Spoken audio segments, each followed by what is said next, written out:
Hey everybody, I'm Dr. Jonathan Hoover, and I want to do something in this video that I think will be kind of fun. The topic isn't necessarily fun, but I think the exercise will be. And that is I want to do a conversation analysis. My PhD is in organizational psychology, so the psychology of the workplace and teams and leadership. And one of the things I love to do is analyze conversations that happen in a professional context like the workplace, and especially when they're high stakes, and look at what goes right and what goes wrong, because there's so much to learn from that. Because those of us that want to develop in our conversation to make sure that meetings go well and that we are understood and heard and that people that we meet with are understood and heard, we can learn a lot from this. And so there is a very public recording of a meeting that didn't go terribly well. A few days ago, President Zelenskyy and President Trump met, and that meeting kind of ended poorly. And so while I don't want to do political analysis here, I'm not knowledgeable enough to do political analysis on this, frankly. And I actually would appreciate if the comment thread on this didn't turn into a political back and forth. What I want to do is just take a neutral look at what's happening in the conversation and what we can learn from it. I look at three things when I do a conversation analysis. The first is the messages. What is it that each person is trying to get across? And not even necessarily their word choice, but what is the meaning that they're trying to exchange?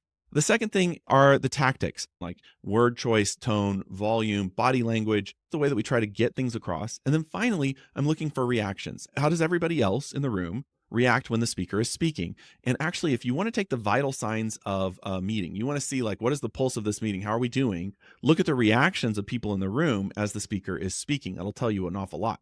So anyhow, without looking at this as a political exercise, just as a conversation analysis exercise, let's look at this video. I have the NBC version here. This is at about 39 minutes and 50 seconds. So let's just be a fly on the wall and see what we can learn. Hey, I want to respond to this. So look, for 4 years in the United States of America, we had a president who stood up at press conferences and talked tough about Vladimir Putin.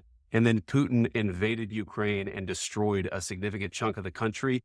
The path to peace and the path to prosperity is maybe engaging in diplomacy. Notice this entire time he's talking, he's got the down eyebrow. There's a little bit of anger here, interestingly enough. It makes me think that in previous meetings, because of course this is the press conference meeting thing, it makes me think that this topic of diplomacy that he's talking about at this moment is something that's been contentious in those previous meetings. And so there's a lot of feeling behind this, because there's quite a bit of feeling behind this. And also notice his forward body posture, because you'll notice that when he gets done talking, that body posture changes. Anyhow, let me let him finish what he's saying. We tried the pathway of Joe Biden of thumping our chest and pretending that the president of the United States' words mattered more than the president of the United States' actions. What makes America a good country is America engaging in diplomacy. That's what President Trump is doing. Okay. There's something here that I like to refer to as the mic drop. And what happened was a minute ago, if you look at the axis of where Vice President Vance was, he was leaning forward. As soon as he gets done talking, you get the sort of half smile and the lean back. So whether or not we intend to communicate this, when we're in a conversation and we lean forward, we're communicating engagement, and people subconsciously around us are going to pick that up as engagement. The more I lean forward, the more engaged I seem to be. That's why sometimes when speakers talk about how they tried to figure out whether or not people are engaged, they talk about whether people were sitting on the edge of their seats. We have this sort of subconscious understanding that when people are leaning forward, it seems like they're engaged.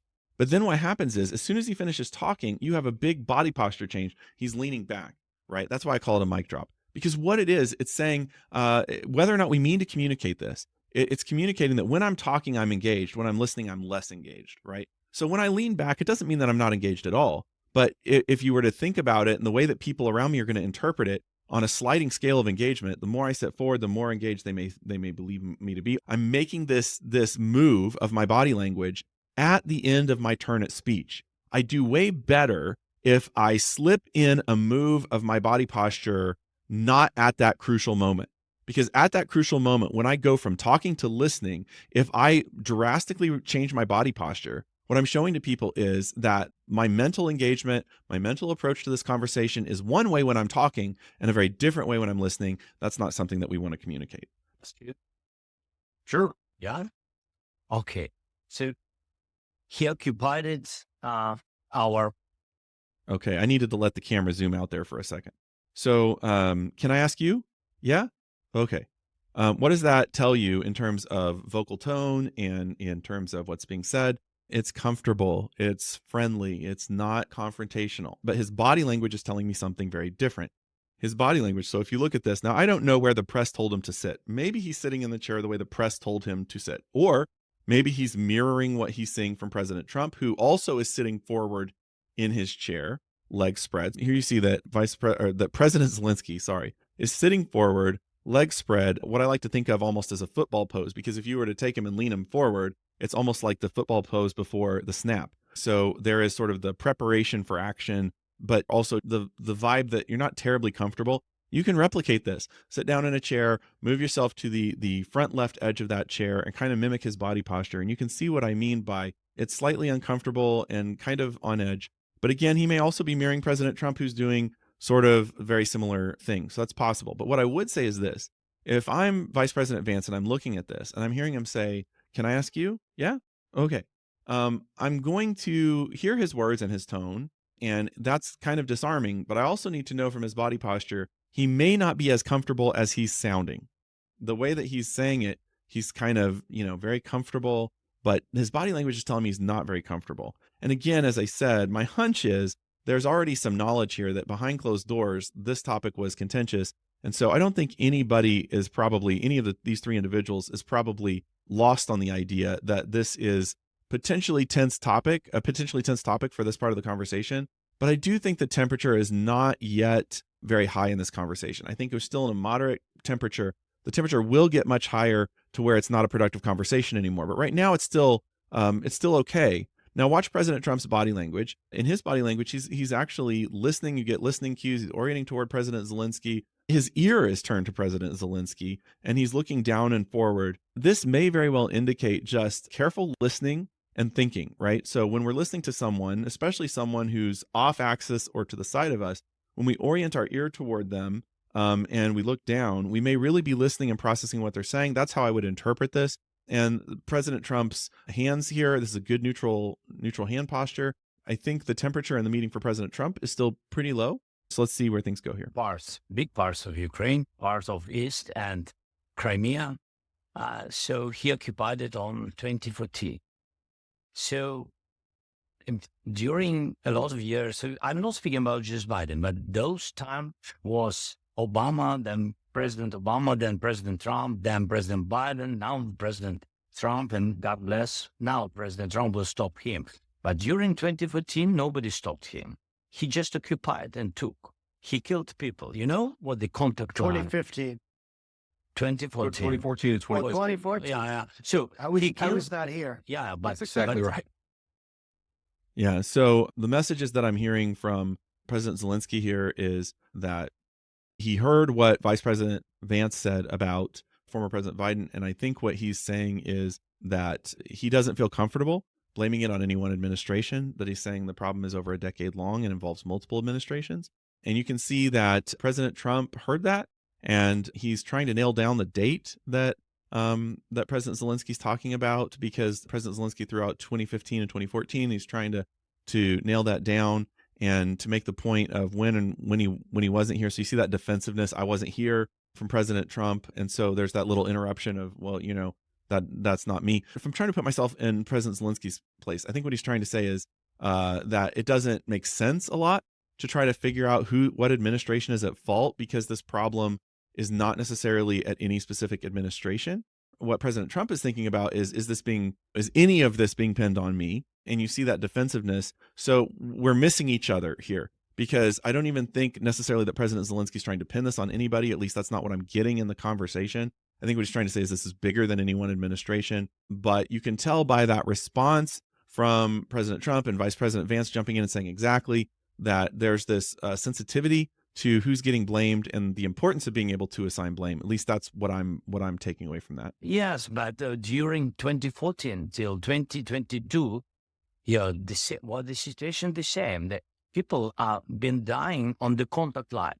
Nobody stopped him. You know that we had conversations with him, a lot of conversation, my bilateral conversation, and we signed with him, me, like a new president. In 2019, I signed with him the deal. I signed with him, Macron and Merkel. We signed ceasefire. Okay, so just a quick thing, a couple of things. First of all, when someone says the same word multiple times, listen. he said signed like 4 times. I might have miscounted. There may have been more.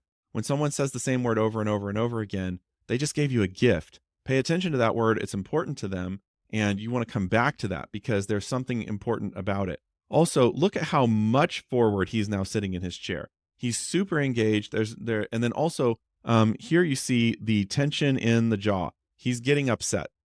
We are starting to get to that point where he's getting frustrated. So yeah, that's probably all I need to say there. We'll keep watching. Ceasefire. All of them told me that he will never go. We signed him with gas contract. Yes, but after that, he broken this ceasefire. He killed our people and he didn't exchange prisoners. We signed the exchange of prisoners, but he didn't do it. Okay, so I've heard the word sign so many times. If I'm in a meeting with President Zelenskyy, at that point, I want to take a moment and recognize the frustration associated with the idea of signing. There's something psychologically connected to the idea of signing something. And here, I think he's giving away that the frustration is that there is a signing with a promise and then the promise isn't kept. So there's the signing with the anticipation of things being okay, and there's still a violation of that. And the fact that he's talking about that tells me he's feeling pressure to sign something and that he's trying to make a point here. So this is a crucial point in the meeting where things could get turned around just by trying to understand where he's coming from. The argument could be made, is it an appropriate conversation for this press conference? If the response is, well, we shouldn't dive into what is he stressed out about with signing and what is he stressed out with diplomacy, then probably the best response would be, we should end this meeting and have this conversation more privately. But President Trump and Vice President Vance are going to continue this conversation. And if that's the case, if you're going in a professional situation, if you're going to continue in a conversation and you hear these sorts of cues, it's time to stop, pump the brakes, and try to understand more about the frustration that you're seeing and the upset that you're seeing. So what I would encourage here is this is a moment to pump the brakes and say, all right, something for him. I think he's giving you good cues why. He doesn't want trust to be broken again. And so signing is not something that he's feeling good about. This will be a time to explore that. But I don't think that's kind of where this goes. What kind of diplomacy, JD, you are speaking about? What do you mean? I'm talking about the kind of diplomacy that's going to end the destruction of your country. Yeah. Okay, a lot of things going on here, just in a few seconds. So the first thing, what kind of diplomacy are you speaking about? I would not advise that question because you just stack the dominoes to explain why you feel like diplomacy doesn't work. So by saying, what kind of diplomacy are you talking about? What you're saying is, I'm sort of saying, now I'm going to require you to defend your position against the case that I feel like I've clearly made. And if you do that, what you're going to get is a defensive response. If you call for a defense, you're going to get a defense. I think it would be a lot better to end with a statement. Questions are powerful when we use questions to open up new territory in a conversation, learn something that we didn't know before. I'm using questions to gather information. But when I'm actually using questions to control and direct, that's always a bad day. If I want to direct the conversation, I'm way better off using statements than questions. So I would encourage him to say something like, the point that I'm trying to make is that we've attempted diplomacy. We've attempted signing. We've had promises. Those promises have been broken. So I'm very uncomfortable with the idea of believing again that signing papers is going to indicate that we're going to be okay. And then leave it at that and see how people respond. But when you say, what are you talking about? That pointed question, you're going to get a pointed response, which you get from Vice President Vance. I'm talking about the kind of diplomacy that's going to save your country, which is a little bit of a contemptuous response. Like, you don't get it, I get it. But beyond all of that, notice even the cue of the pointing here. Let's see if I can get it to just the right place. Yeah, here we go. Notice the pointing finger. That is a control cue. And people who've been trained, who've had media training, have been taught not to do this. And you'll watch that Vice President Vance quickly corrects his mistake. I think he realizes he's making a mistake. When you point your finger at someone, it's a control cue, especially when you're sitting in close quarters like this. And again, like I said, you'll notice that he quickly corrects his mistake. But you're also going to see that as he points that finger and as he makes this sharp statement, right? There's sharpness. I'm talking about the kind of diplomacy that's going to save your country. Watch now as President Zelenskyy is going to sit back. He's going to cross his arms, which is a defensive posture. It's not always that. Sometimes we cross our arms because we're cold.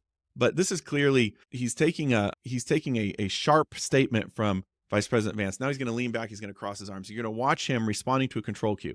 Now, this is something you're going to see a lot. when you see a control cue, whether it's the pointed finger or what I like to call the hush hands, which you're going to see in a minute, what you're always going to see is you're going to see the other person disconnect as a way of proving that they're not willing to be controlled. So watch this and you'll see what I'm talking about. Diplomacy that's going to end the destruction of your country. Yes, but if you Mr. President, with respect, I think it's Okay, couple of things. Actually, let me let him finish what he's going to say, because I think this is a very interesting quote. With respect, I think it's disrespectful for you to do something. So listen to this one more time. I'm talking about the kind of diplomacy that's going to end the destruction of your country. Yes, but if you Mr. President, with respect, I think it's disrespectful for you.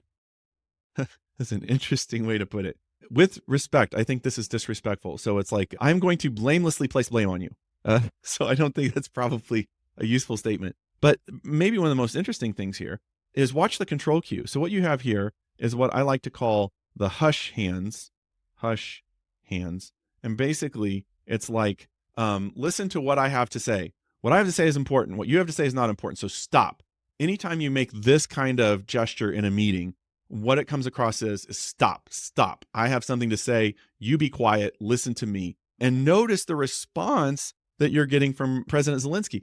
He's now looking away, right, from Vice President Vance. You've got this closed body language, and he's almost orienting away. Why? Because when we receive a control cue from someone else in a conversation, then we have to maintain some sense of control over ourselves. Our ability to feel like we have autonomy in a conversation requires that we not submit to that control cue. And so he is disconnecting. So I would have told Vice President Vance this. The moment that happened, and you see this dynamic, I mean, this picture tells you so many things. The moment that happened, President Zelensky's not listening to you. He's listening for content so that there can be this argument, but he's not, whatever it is that you say when your hands are doing this, that other person is not hearing your message. Whatever message it is that you're trying to get across, they're not listening. This body language from President Zelenskyy is telling you, look, I'm not going to listen until you drop the control cues. For you to come into the Oval Office to try to litigate this in front of the American media. Right now, you guys are going around and forcing conscripts to the front lines because you have manpower problems. You should be thanking the president for... And we're back to the finger point. Never a good idea. And to bring it into this conflict. Have you ever been to Ukraine? Did you say what problems we have? Okay, notice that President Zelenskyy speaks over Vice President Vance, and speaking over someone in a meeting is never a good idea. If someone is going on and they need to be stopped, so if you're the leader in the room and someone is speaking and their turn is just done and we need to redirect, so maybe if you're in a meeting and you have a lot of people and someone's absorbing too much time, you might have to interrupt them, but be clear about why you're interrupting. Susie, I appreciate what you were saying, but actually we probably need to move on to the next thing, but we will put a pin in that, and we'll come back to that. That's okay. But that's not usually what happens. Usually when people talk over each other in a meeting, it's because whatever the other person is saying, they either think is not true or not important. So when I'm saying to you, hey, I'm going to talk over you because what you're saying is not important, I've just now created frustration in the meeting, anger in the meeting, and I've also communicated a lack of value to the person who's talking. And that always is going to end up ratcheting up the temperature in that meeting. I have been to... I've actually watched and seen the stories, and I know what happened. Okay.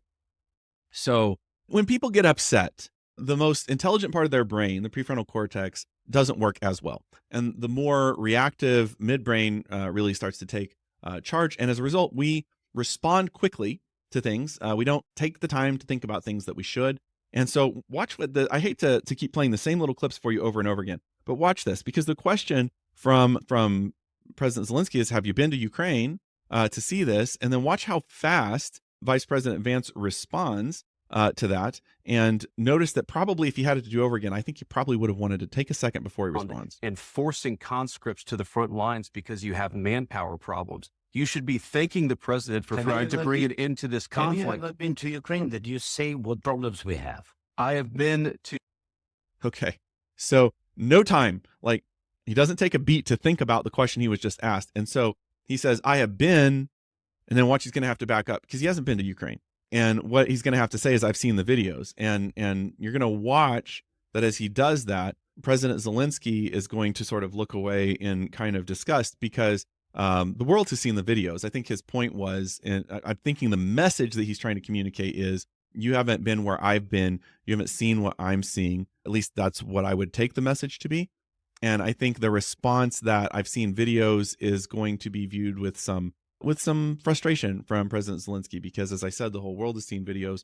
But again, it would have been one thing for Vice President Vance to respond, I've seen the videos coming out of Ukraine, but he starts off as though he was going to say, I've been there, right? This is that fast responding. When we're upset, we respond really fast, and we'll get out in front of our skis, and then we'll create a situation where we have to back off of something we started to say, or shift it into something different, and it always weakens our position in a meeting. And this does this is sort of a weak moment in the conversation for Vice President Vance. And often when we have a weak moment, we will then try to show a sign of strength to fix it.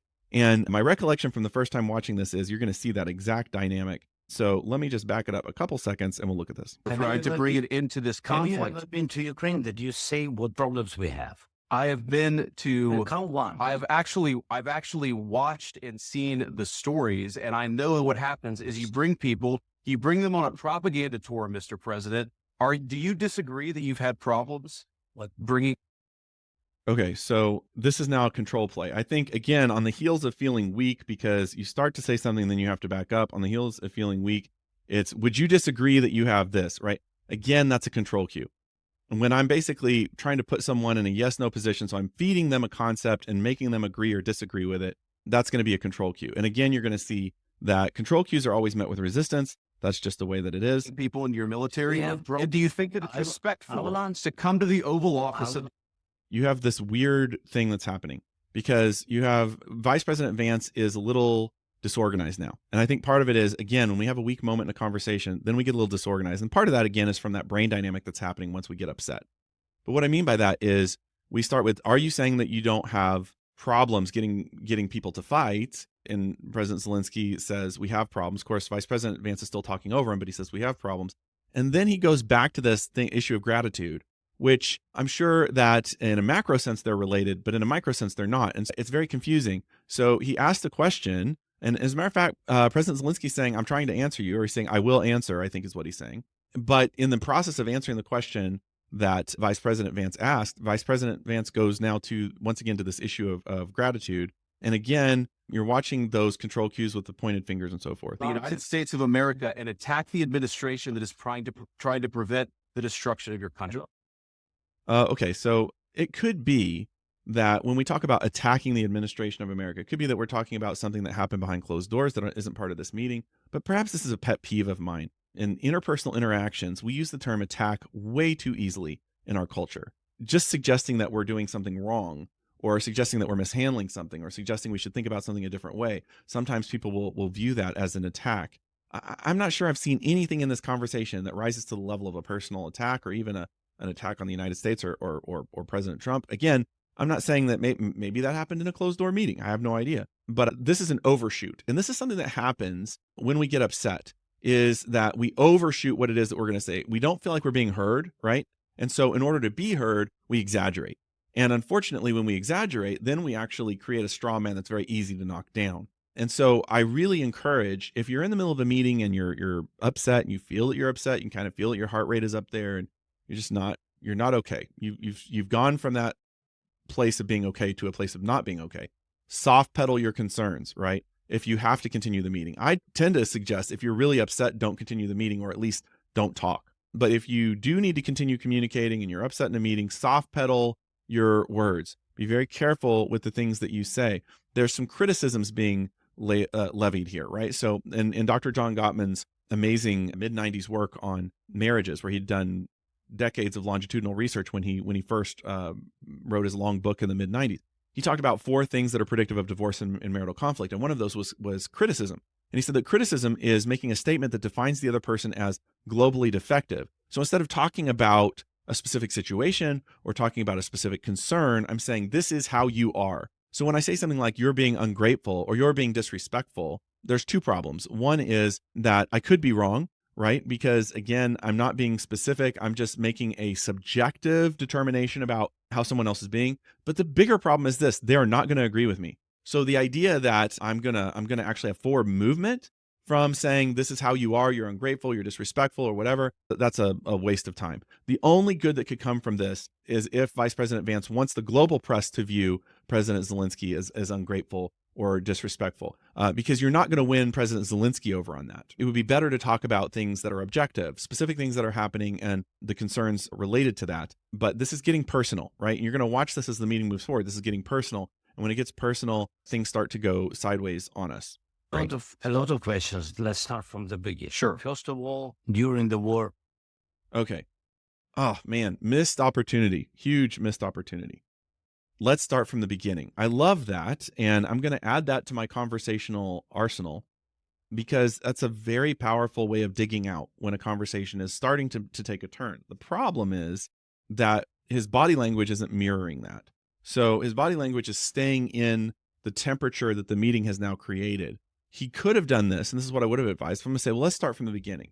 If he were to lean back, potentially cross his legs, open posture with the hands, let's start from the beginning, right? That would have reduced the temperature in the meeting, I think. Been a great opportunity and a masterful way of surgically improving the moment. But unfortunately, the body language doesn't match that. Everybody has problems, even you, but you have nice ocean and don't feel now, but you will feel it in the future. Okay, let's start from the beginning. And then the message that he communicates is, we feel this danger personally, you're insulated from it, but you can't count on that insulation forever. That's not starting from the beginning. Again, like I said, what a masterful opportunity. And then he just doesn't use it, which is kind of sad.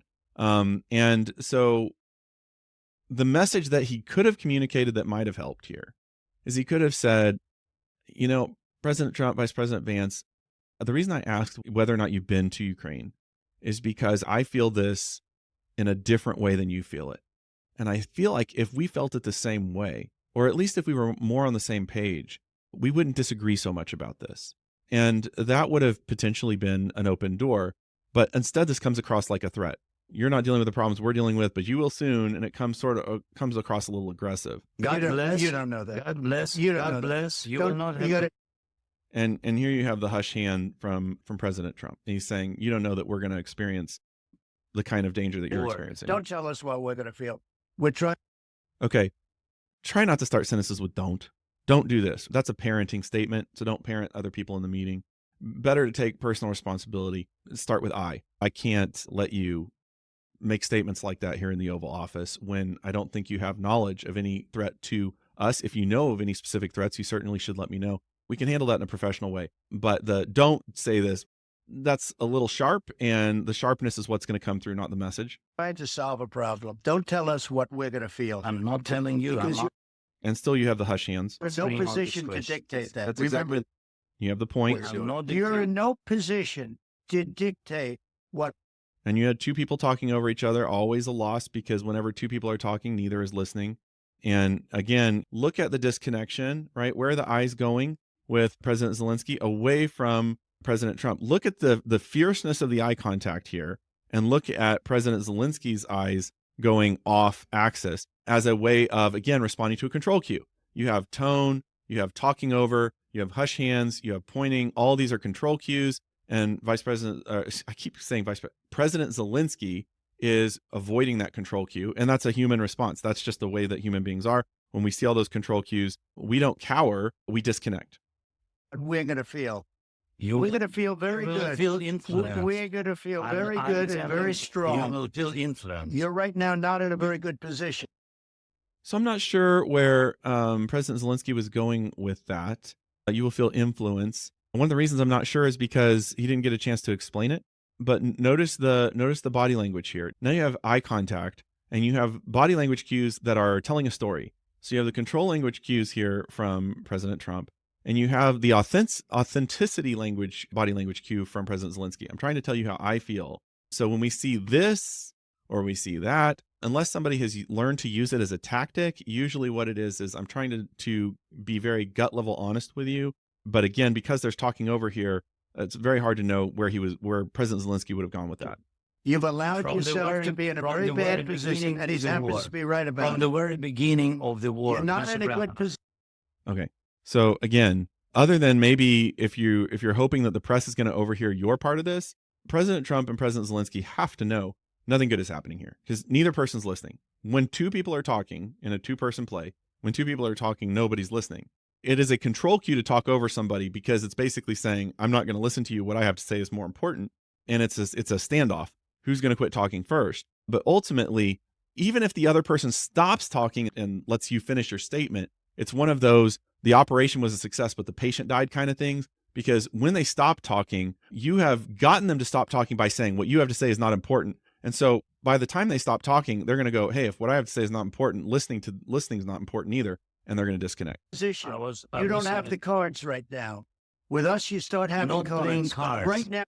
Yeah, man. So be careful with metaphors because metaphors are catchy. They're great for sound bites. They're great for quotes. But the same metaphor that's a great sound bite may also bite you. So when you say something like, you don't have the cards, you just gave that person a way of coming back. We're not playing cards, right? It's a powerful moment for President Zelenskyy. And it was one that was handed to him on a platter by President Trump. Be careful with metaphors, and especially when you're frustrated because you haven't thought through how that metaphor comes across. It's just important to be cautious with that, right? Because, and sadly, beyond the question of just who's coming across better in that exchange, in that moment, in that exchange, the facial expression of President Zelenskyy when he says, we're not playing cards, is very authentic. And it unfortunately tells me that he's viewing that when someone says you don't have the cards, he's further viewing that as a sign that the people that he's talking to do not understand what it is that he's dealing with, which is sad that in a time when there could be a meaningful exchange of ideas, the conversation techniques here are causing this whole thing to go Now sideways. you don't. I'm very You're playing. serious, Mr. President. You're I'm playing very cards. serious. You're gambling The with the president lives didn't of work. millions of people. You think You're gambling with World War III. You're gambling with What is World gambling? War III. And what you're They're still talking over each other. doing is very The point's happening. disrespectful to the country, this country. Critical, as I said before, that's criticism.